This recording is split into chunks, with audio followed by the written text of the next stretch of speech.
Alright, this is my B2 2012 grenade.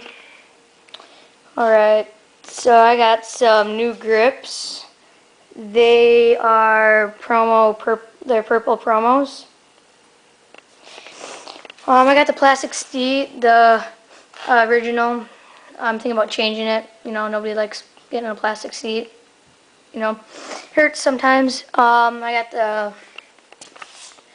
small sprocket there, a very high gear ratio. The bike weighs about 25 pounds. I have the brake because brakeless bikes I don't really care for because you can't really stop in it. It just kind of sucks. Yeah, nothing much to it. I'm thinking about getting maybe a purple sprocket and maybe different color hubs. Yeah, that's my bike.